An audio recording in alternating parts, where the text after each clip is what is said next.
Assalamualaikum warahmatullahi wabarakatuh. Saya Hilma Yunia Widianingrum, NPM 1001021021749 dari kelompok 11 akan menjelaskan tentang barang-barang yang dilarang dalam Islam. Harta benda dan barang itu adalah titipan dari Allah Subhanahu wa Ta'ala dan merupakan keperluan hidup yang sangat penting dan juga merupakan salah satu perhiasan kehidupan dunia. Artinya, hanya dengan sedikit harta atau tanpa harta, seseorang akan mengalami kesulitan dalam kehidupannya. Karena ia sangat penting, maka manusia diperintahkan untuk bertebaran di muka bumi ini untuk mendapatkan karunia Allah melalui bekerja. Sehubungan dengan diperintahkannya bekerja dan berusaha, maka salah satunya jual beli. Jual beli adalah merupakan salah satu usaha untuk memperoleh karunia Allah tersebut. Sehingga itu manusia tidak dapat hidup tanpa kegiatan jual beli. Karena jual beli merupakan kebutuhan dari dalam kehidupan manusia, maka Islam menetapkan Quran dan hadis Nabi, misalnya firman Allah yang artinya Allah menghalalkan jual beli dan mengharamkan riba. Quran Surat Al-Baqarah ayat 200. Dalam sabda Rasulullah disebutkan, Nabi Muhammad SAW pernah ditanya, apakah profesi yang paling baik?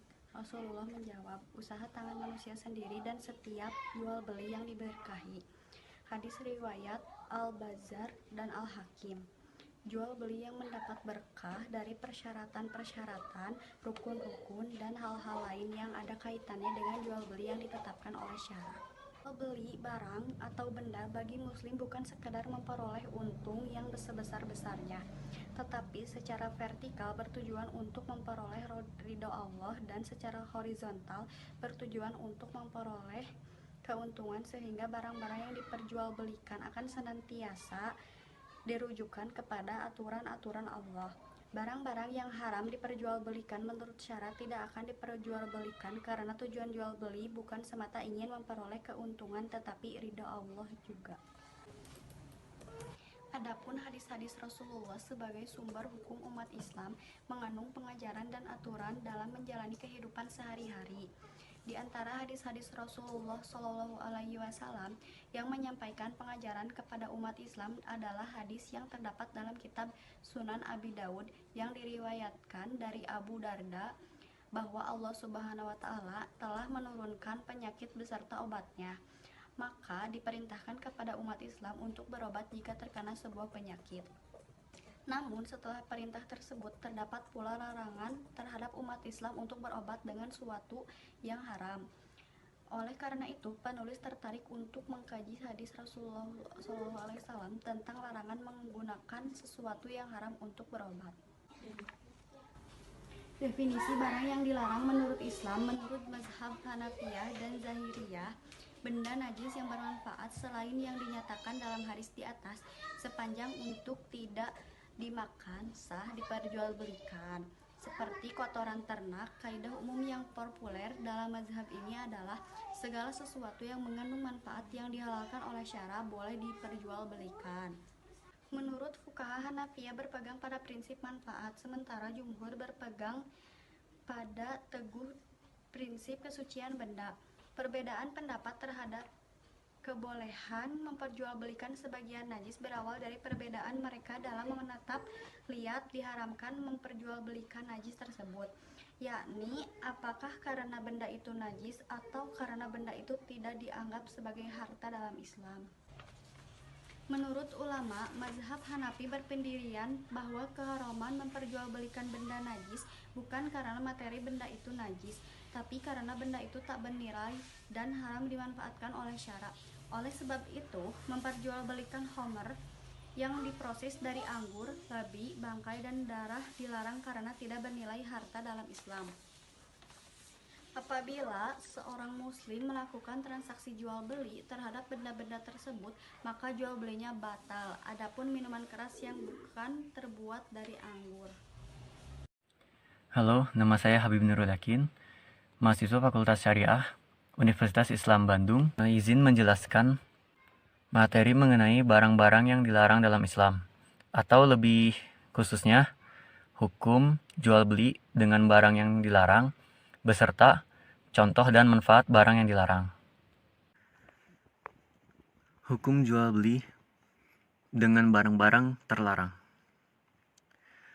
Ulama fikih sepakat bahwa sebagian najis tidak boleh diperjualbelikan, sedangkan sebagian lainnya diperselisihkan. Adapun jual beli bangkai, khamr dan babi adalah batal atau jual belinya tidak sah. Menurut para fuqaha, karena hal ini sesuai dengan sabda Rasulullah SAW yang berbunyi, sesungguhnya Allah mengharamkan jual beli khamr atau minuman keras, bangkai, babi, dan berhala. Kemudian, ada seorang bertanya, bagaimana tentang lemak bangkai? Karena banyak yang menggunakannya sebagai pelapis perahu dan meminyaki kulit dan bahan bakar untuk bahan bakar lampu. Rasulullah SAW menjawab, tidak boleh, semua itu adalah haram. Para fuqaha terdahulu, terutama imam mazhab yang 4, yaitu Imam Hanafi, Imam Maliki, Imam Syafi'i, dan Imam Hambali, sepakat bahwa berobat dengan sesuatu yang diharamkan, agama pada dasarnya adalah haram. Kesepakatan para imam tersebut berlaku pada keadaan yang memungkinkan ikhtiar atau adanya usaha, bukan darurat atau adanya keterpaksaan. Alasan yang mereka pegang dalam menetapkan hukum yang demikian adalah beberapa sabda Rasulullah yang secara eksplisit melarangnya.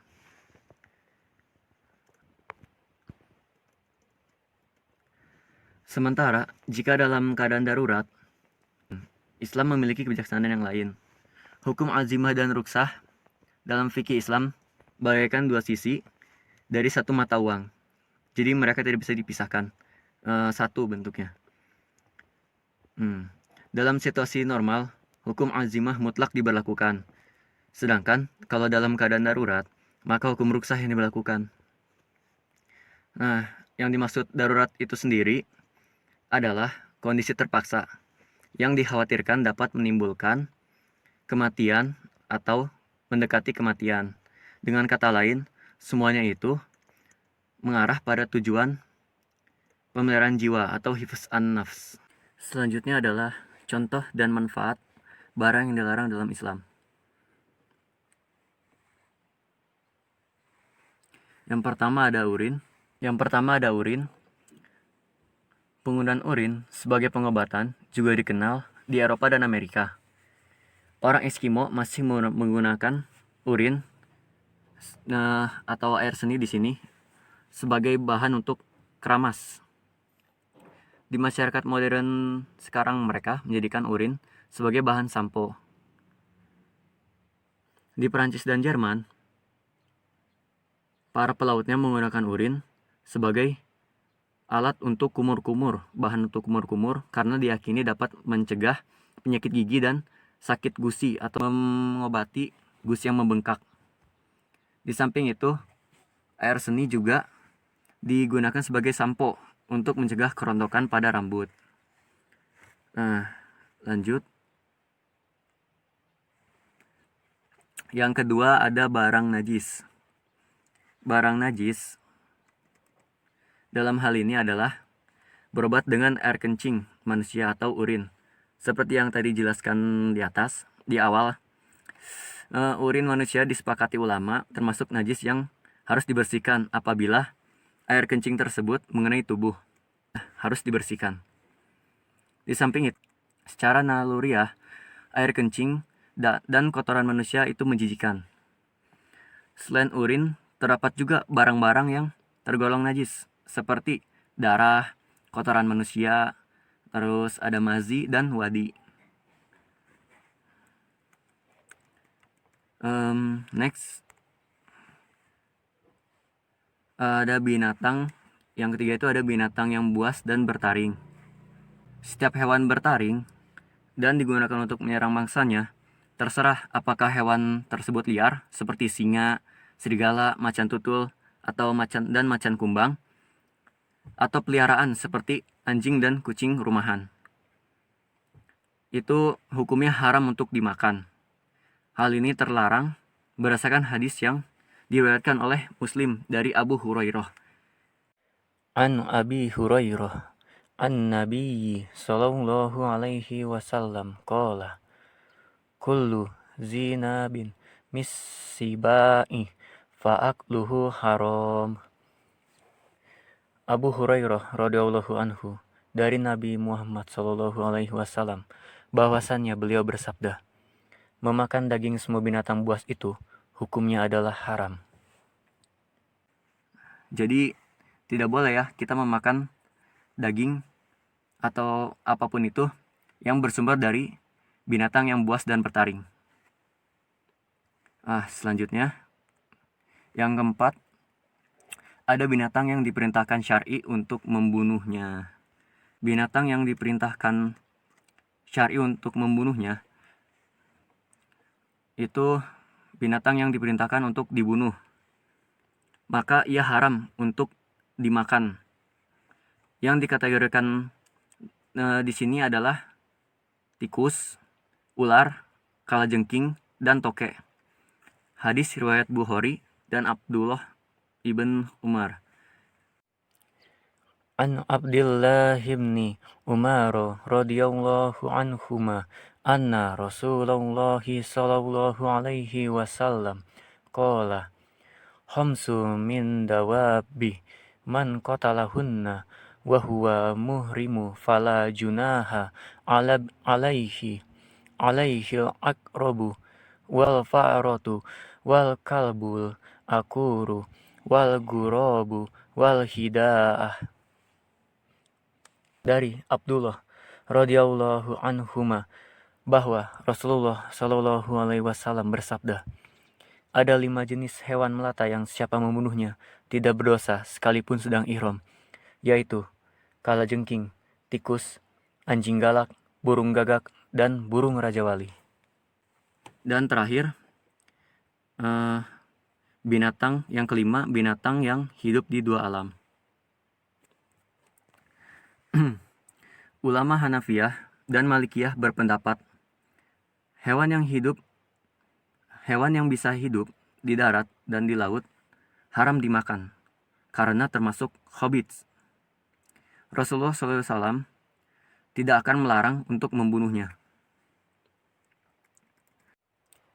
An Abdurrahman ibn Utsman anna tabiban sa'alan nabiyya sallallahu alaihi wasallam an difda'in yaj'aluha fi dawa'in fanahahun nabiyyu sallallahu alaihi wasallam an qatlih.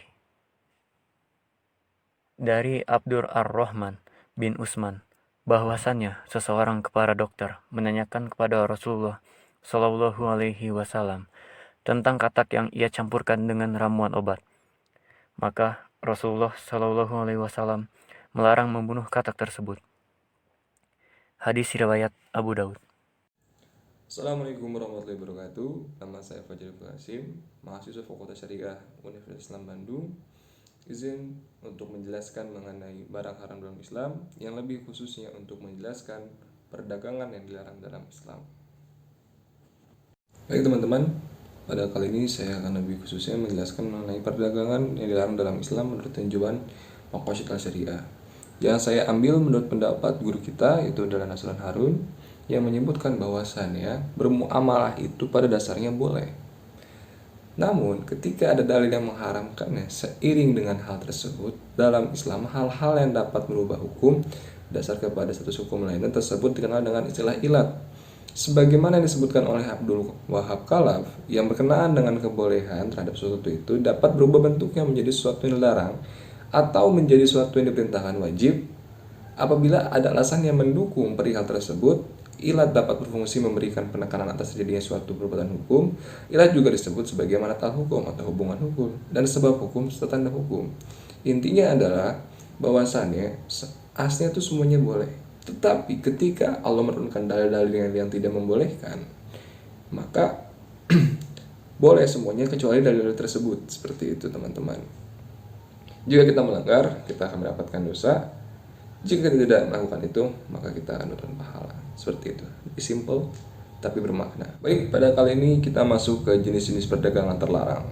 Dalam perdagangan, kesepakatan dan kerelaan adanya unsur suka sama suka sangat ditekankan untuk dilaksanakan atau yang dikenal dengan sebutan antarodin minkum, sebagaimana yang tertulis dalam Quran surat An-Nisa yang ayat 29 yang artinya, hai orang-orang yang beriman, janganlah kamu memakan harta sesamamu dengan jalan yang batil, kecuali dengan perniagaan yang berlaku dengan suka sama suka di antara kamu. Baik teman-teman, mari kita lanjut ke pembahasan selanjutnya. Pada kali ini kita akan membahas mengenai kategori perdagangan haram. Hanya dalam unsur kerelaan suka sama suka seperti yang tadi kita bahas, itu tidak menjamin bahwasannya transaksi tersebut itu sah menurut Islam. Dari guru kita Hamzah Yakub, bahwa transaksi perdagangan dapat dikatakan tidak boleh atau haram jika masuk dalam 3 kategori tersebut yang akan saya sebutkan, yaitu 1. Perdagangan yang terlarang meliputi jenis barang atau zat, 2. Perdagangan yang terlarang meliputi segala usaha atau objek dagangnya, dan yang ketiga, perdagangan yang terlarang meliputi dari cara dagang atau jual beli yang terlarang.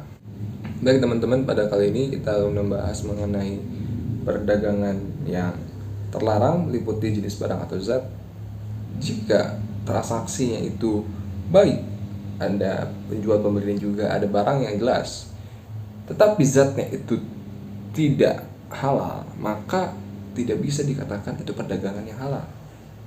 Seperti yang kita tahu, yang sering kita dengar dan juga sering kita pelajari dari guru kita maupun Al-Quran, bahwasannya zat yang haram menurut Islam itu yaitu adalah minuman keras, bangkai, dan mohon maaf daging babi dan sebagainya yang kita konsumsi saja tidak bisa, apalagi kita jual belikan kepada maupun itu sesama muslim ataupun di luar Islam gitu.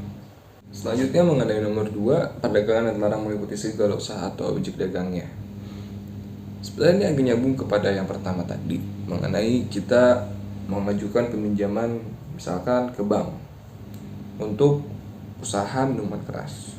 Dari objek dagangnya saja itu sudah tidak baik.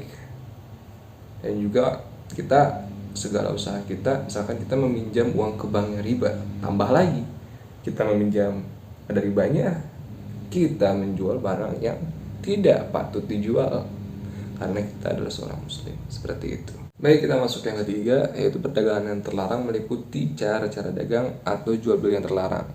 Islam mengajarkan kita norma itu adalah etika terhadap manusia atau akhlak.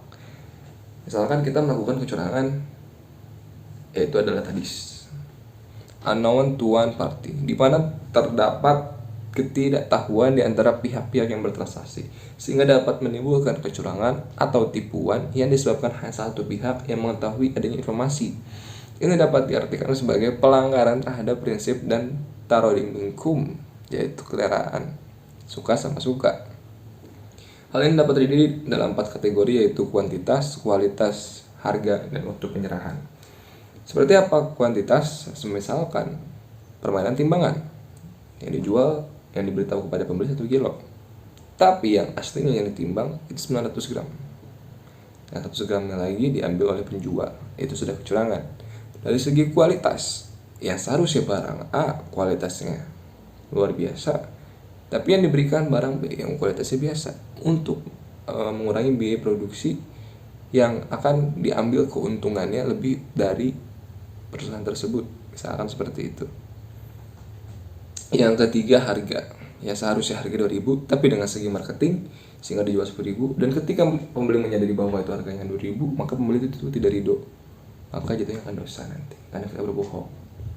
Setelah itu untuk waktu penyerahan tadlis didik berkenaan dengan perjanjian atau sesuatu yang pada saat kontrak yang memang dimilikinya, tetapi pihak tersebut mengetahui bahwa tidak sanggup untuk melaksanakan perbuatan tersebut sesuai dengan kontraknya pada saat kontrak tersebut berakhir, seperti itu. Tinjauan Makosytan Syariah terhadap perdagangan terlarang. Secara tegas dikatakan bahwa makanan yang haram dapat membuat kejelekan hak seseorang atau budi pekerti seseorang. Secara medis, makanan yang haram itu seperti, mohon maaf, B4B1 atau BABI itu memiliki cacing pita di dalam tubuhnya, sehingga ketika kita mengolahnya tidak benar dan juga tidak selektif. Cacing pita itu adalah parasit yang ada di dalam tubuh B4B1 atau BABI. ketika kita makan akan membidik parasit juga di tubuh kita yang akan mengurangi tubuh kita pelan-pelan dan membuat kita sakit terus menerus seperti itu. Dengan melihat hal tersebut, tujuan maqasid yang dapat diambil maknanya adalah ternyata syariat Islam ingin melindungi manusia dari bahaya secara fisik dan mental manusia agar tidak rusak karena menyantap makanan yang dapat menyebabkan terancam bahaya.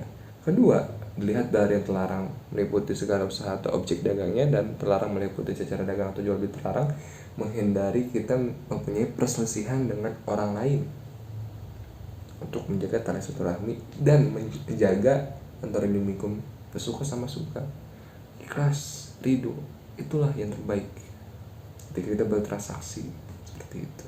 Selain dari yang tadi, ikhlas, ridho, Islam menginginkan adanya fair play atau adil dalam segala bidang dan sendi kehidupan manusia. Tujuannya itu agar iman, keyakinan, jiwa, badan, akal, keturunan, dan harta dapat terjaga dan terpelihara. Dan inilah yang paling luhur dari diselenggarakannya syariat Islam.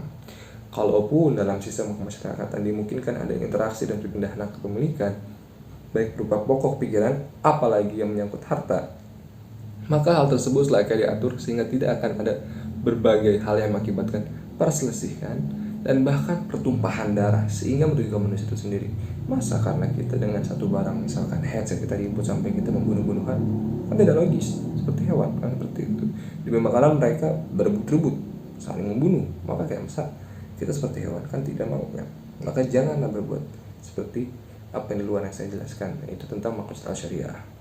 Dengan demikian, maqasid syariah dimaksudkan yaitu agar manusia mematuhi hukum melalui norma dan etika Islam untuk kebaikan dan kemudian kehidupan manusia itu sendiri, sehingga secara jasmaniah ia mampu menjaga dirinya dan masyarakatnya, dan secara rohaniah ia akan menjadi sosok yang jernih dan tentunya akan memiliki pengaruh yang besar di kemudian hari bagi kehidupannya di akhirat kelak. Amin ya rabbal alamin. Baik, dari saya seperti itu. Kurang lebih mohon maaf jika ada kesalahan. Saya sangat meminta maaf jika ada kesalahan kata. Benar hanya milik Allah, kesalahan adalah milik manusia. Wassalamualaikum warahmatullahi wabarakatuh.